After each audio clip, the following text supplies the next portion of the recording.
High বন্ধুরা, আজকে আমরা যাচ্ছি কলেজ পাড়ায়। কলেজ পাড়াতে বই কিনতে, আর সঙ্গে আমার বোন, আমার একটা বন্ধু আর আমি। বই হচ্ছে আমাদের জীবনের খুব খুব ইম্পর্ট্যান্ট একটা জিনিস, কারণ আমরা দুজনেই, মানে আমি আর আমার বোন, বই পড়তে ভীষণ ভালোবাসি। আর সেই জন্য আজকে আমরা চলে এসেছি কলেজ পাড়াতে। কলেজ পাড়ায় যেখানে আমরা প্রথমে যাব সেটা হচ্ছে বুক ফার্ম।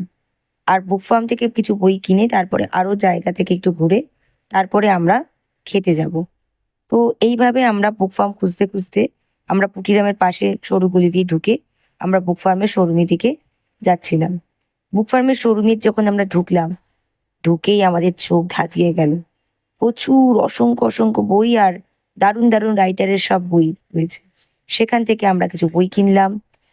তার মধ্যে তারা বই কিছু ছবি তুললো আমাদের সাথে, এবং তারপরে বইপত্র কিনে আরেকটা জায়গা থেকেও আমরা কিছু বই কিনেছিলাম। সেই সব বইপত্র কিনে আমরা একটা দারুণ জায়গায় খেতে চলে গেলাম, এবং সেই জায়গাটা তিরিথি বাজারের একটু কাছাকাছি ছিল। এই হচ্ছে সেই জায়গা।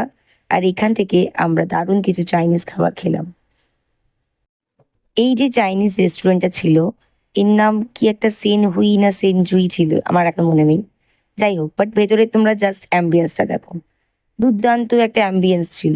এই গরমের মধ্যে আমি তো এখানে ঢুকে আগে বসে যে কি শান্তি পেলাম। তারপরে আমি অর্ডার করলাম একটা ডিমসাম, আর তার সঙ্গে আমার ছিল মজিটো। ডিমসামটা খেতে খেতে আমি ভীষণ কামড় খাচ্ছিলাম, জানি না কেন। ডিমসামটা ভালো ছিল, বাট ওই রাইস পেপার রোলটা না, মানে ঠিক আমার জানি না কেন ভালো লাগলো না।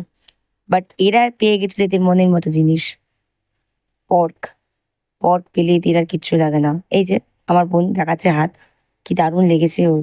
আর সঙ্গে আমার এই বন্ধুটাও, ও খেতে খেতে এতই ব্যস্ত, ওর ভালোই লাগছে না কোনো এক্সপ্রেশন দিতে, বাট ও খেতেই ব্যস্ত, আর খেতেই ব্যস্ত। আর আমার বোন এক্সপ্লেন করে যাচ্ছে, এত এক্সপ্লেন করছিল বাপরে বাপ। তারপরে আমরা ওলার জন্য দাঁড়িয়েছিলাম, ওলা আসছে না। আর আমি তখন এতই ক্লান্ত হয়ে গেছি যে আমার আর কিছু ভালো লাগছে না। ব্যাস, তারপরে ওলা এসে গেল। বইগুলো নিয়ে পরের ব্লগে আবার কথা হবে। আজকের জন্য টাটা।